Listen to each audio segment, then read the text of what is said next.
ପୂର୍ବଜ। ସୌନକ ସଭାସଦେ ଚାହିଁ କହିଲେ ପୁଲକିତ ହୋଇ, ଶୁଣ ସୁଜନେ ଚରିତ ସାକ୍ଷାତ ଅଟଇ ଅମୃତ। ପାଣ୍ଡବେ ଇନ୍ଦ୍ରପ୍ରସ୍ଥେ ରହି କରିଲେ ଏକ ଯଜ୍ଞ ତହିଁ, ମୟର ଚିଲେ ଯଜ୍ଞ ପୀଠ ହୋଇଲା ସେ ଅତ୍ୟନ୍ତ ଶ୍ରେଷ୍ଠ। ଯୁଧିଷ୍ଠି ଆଜ୍ଞାରେ ପାଣ୍ଡବେ ନିମନ୍ତ୍ରି ଆଣି ରାଜା ସର୍ବେ, ସେ ରାଜସୂୟ ଯଜ୍ଞ କଲେ ରାଜାଙ୍କୁ ଅତି ଚର୍ଚ୍ଚା କଲେ।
ଥରେ ଥରେ ପଡ଼ିବ ଯେ ମଳ ମାସରେ କିସ କରିବୁ ସେହି କାଳେ ତାର ମାହାତ୍ମ୍ୟ କିଛି ଥିଲେ ଆପଣେ ସେ କଥା କହନ୍ତୁ ମନର ସଂଶୟ ଦହନ୍ତୁ। ଏପରି ଶୁଣି ନନ୍ଦ ବାଳ ଆନନ୍ଦେ ହେଲେ ଉତୁଫୁଲ। ଶ୍ରୀକୃଷ୍ଣ ଉବାଚ କହିଲେ ମଳ ମାସ କଥା ଥିଲା ତାହାର ମନେ ବ୍ୟଥା, ତାହାକୁ କି ସାନ୍ତ୍ୱନା ଦେଲେ ଶ୍ରୀକୃଷ୍ଣ ସେ କଥା କହିଲେ। ବୋଇଲେ ଦିନେ ମଳ ମାସ ଆସିଲା ବୈକୁଣ୍ଠ ନିବାସ, ରୋଦନ କଲା ମୋର ପାଶେ ତା ଦୁଃଖ କହିବା ସକାଶେ। କହିଲା ବହୁ ବିକଳରେ କହନ୍ତି ତାକୁ ଜାହାନରେ, ସେ ସବୁ ଅପମାନ ମଣି କହିଲା ହୋଇ ସେ ବାୟାଣୀ। ବୋଇଲା ସବୁ ମାସ ପରି ନାହିଁ ମୋ ପତି ମୁକା ନାରୀ, ଦେଖ ବିଶାଖା ବୈଶାଖର ପତି ଅଟଇ ଯେ ପ୍ରକାର। ଜ୍ୟେଷ୍ଠା ନକ୍ଷତ୍ର ଜ୍ୟେଷ୍ଠ ମାସ ପତି ଅଟଇ ପିତ ବାସ, ଉତ୍ତରା ଷାଢ଼ା ଆଷାଢ଼ର ପତି ଅଟଇ ଯେ ପ୍ରକାର। ଶ୍ରାବଣା ଶ୍ରାବଣର ପତି ଉତ୍ତର ଭାଦ୍ରପଦ ଯଦି, ପତି ଅଟନ୍ତି ଭାଦ୍ରବର ଅଶ୍ୱିନୀ ଆଶ୍ୱିନ ମାସର। କୃତିକା କାର୍ତ୍ତିକର ପତି ଏପରି ହୋଇଅଛି ଗତି, ମାର୍ଗଶିରର ପତି ହୋଇ ମୃଗଶିରା ଯେଛନ୍ତି ରହି। ପୁଷ୍ୟା ନକ୍ଷତ୍ର ପୌଷପତି ମଘା ମାସର ସେହି ମତି, ଫାଲ୍ଗୁନ ମାସର ପୁରୁଷ ଅଟନ୍ତି ଫାଲଗୁନୀଶ। ଚିତ୍ରା ନକ୍ଷତ୍ର ଚୈତ୍ର ମାସ ପତି ଅଟନ୍ତି ଯେ ସକାଶ, ସେପରି ନକ୍ଷତ୍ର କେ ଜଣେ ମୋ ଭାଗ୍ୟେ ନାହିଁ ପତି ପଣେ। ଏଣୁ ମୁଁ ବିଧବା ହୋଇଲି ପତିଙ୍କ ଭାବ ନ ଜାଣିଲି, ଜଗତେ ବିଧବା ଜନର ପ୍ରଶଂସା ନ କରନ୍ତି ନର। କନ୍ୟା ବନ୍ଦାଣ ବିବାହରେ ବିଧବା ନ ଚାହାନ୍ତି ନରେ, କେ ଶୁଭ କର୍ମେ ଗଲା ବେଳେ ବିଧବା ନ ଦେଖନ୍ତି ଡୋଳେ। ବ୍ରତରେ ଅନ୍ନ ନ ବନ୍ଦାନ୍ତି କେବଳ ଘୃତ ପରସନ୍ତି, ନ ଦିଅନ୍ତି ଶୁଭ କର୍ମ ବେଳେ ହୁଳହୁଳି ସେ କେଉଁ କାଳେ। ସେପରି ମୋର ଦଶା ହେଲା କି କର୍ମୁ ଏ ଦଶା ହୋଇଲା, ମୁହିଁ ତ ପାରୁ ନାହିଁ ଜାଣି କୃପା କରନ୍ତୁ ଚକ୍ରପାଣି। ଯେ ମାସେ ମଳ ମାସ ପଡ଼େ ଚାରି ପକ୍ଷରେ ତାହା ବଢ଼େ, ଆଦ୍ୟ ପ୍ରାନ୍ତତା ଶୁଭ ହୁଏ ମଝିରେ ଦୁଇ ପକ୍ଷ ରହେ। ପ୍ରଥମେ ଶୁକ୍ଳ ପରି କୃଷ୍ଣ ଏପରି ହୋଇଥାଏ ଭିନ୍ନ, ଓଲଟା ମାସ ହେଲା ମଳ ଦେଖ ବିଚିତ୍ର ଏ କି ଖେଳ। ଏଥିରେ ନାହିଁ ସଂକ୍ରାନ୍ତି ତେଣୁ ଉପୁଜେ ମନେ ଭ୍ରାନ୍ତି, ବିଚିତ୍ର ମାସ ମଳ ମାସ ବିଧି ସଜିଲା କି ସକାଶ।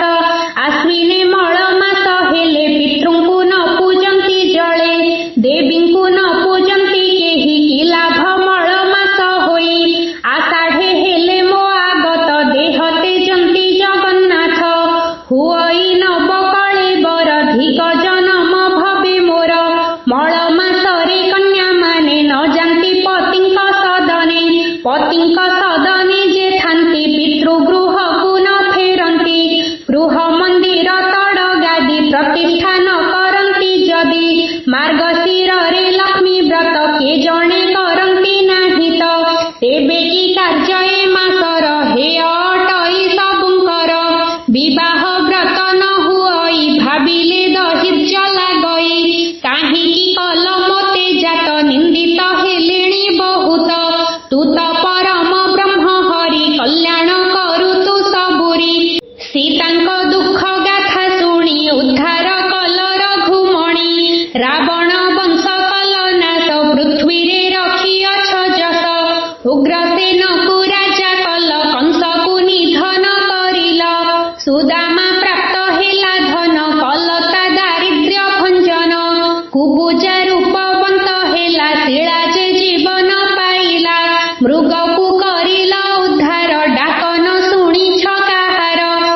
ए मळ मास विष्णु मास नामरे होइब प्रकाश मो नाम जे जन धरिब भव बन्धनु पारि हेब तोर कल्याणे सदा थिबि तो व्रत कले फल देबी मोर सृष्टि रे बड़ सान शुभ शुभ नहीं जान कंटा ओ फूल सजी अछि दुई रे कार्य अछि किछि विष अमृत सरजिली जगत हित हेब बोली ब्राह्मण चंडाल सकळे समान अटन्ति मो डोळे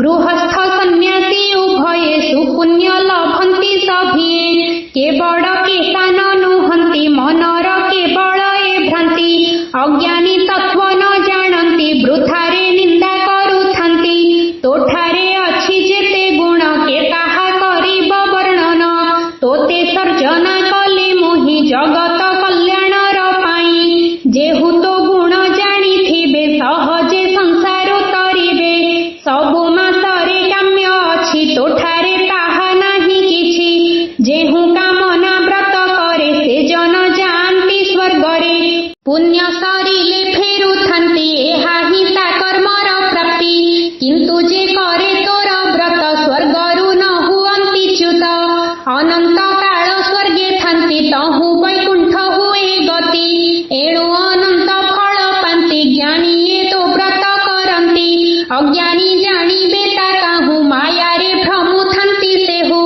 जे जन तो व्रत करिब अशेष पुण्य प्राप्त हेब लभिब इह लोके शान्ति देहान्ते हुअन्ति मुक्ति ए मळ मास विष्णु मास जे करे एठे उपवास प्रात स्नान विष्णु सेवा ता पुण्य की सभा कहिबा सकल पाप हुए क्षय न थाए तार जम भय जे विष्णु मास निंदा करे से भ्रमु थाए संसारे जीवने बहु पाप करे से पड़ई नर करे 3 वर्षरे सुजोग मिलई करिबाकु भोग जे हाथ छड़ा करिथान्ति से मोक्ष गति न पान्ति एणु सकल मुनि जन पुणी जेते ज्ञानी जन चाहि थान्ति अधिमास ए व्रत करिबा सकाश अल्प साधने बहु फल ए मासे मिलई केवल यज्ञ तपस्या दान देले जे फल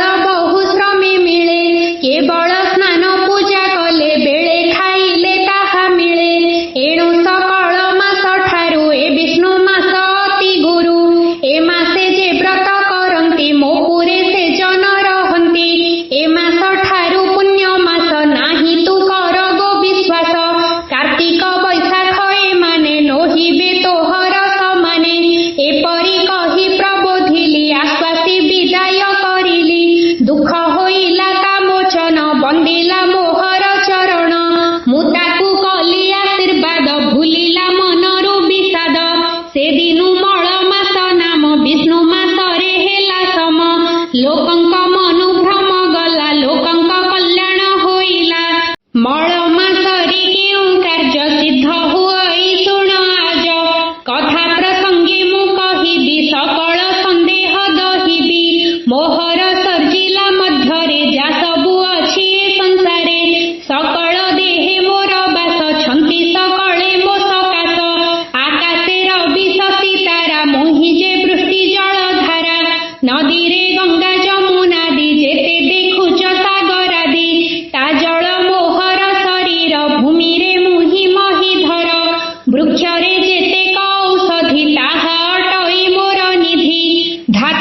मोर जणा नाही किछि मो जोगु ए प्राणी बंचिछि मु जेबे जीवी देह छाड़ी से देह जीव तले पड़ी मु शिव शक्ति नारायण सकल नाम तार जाण एपरि स्थले अधिमास जानत हि रे मोर मास मु एक मात्र काल होई जगते सकल साधई ए मळ मास मोर काल ए काल देव महाफल अन्य मासठु पुण्य बहु प्राप्त कराइब एहु ए अधिमासर चरित सकले जानिबा उचित कथा प्रसंगे मु कहिबि सकल संदेह दहिबि सरिला द्वितीय अध्याय सुजने तेज मनु भय आत्मा रूपरे प्रभु छन्ति सकल घटरे बसन्ति एणु प्राणीଙ୍କୁ देव ज्ञाने सम्मान कर सबु स्थाने श्रीहरि नाम भजी भजी प्रभु भावरे जाओ मजी कहई विप्रदेव राज निरते कृष्ण नाम भज। इति श्री पद्मपुराणे सूत सौनक संवादे पुरुषोत्तम मास महात्म्य कथने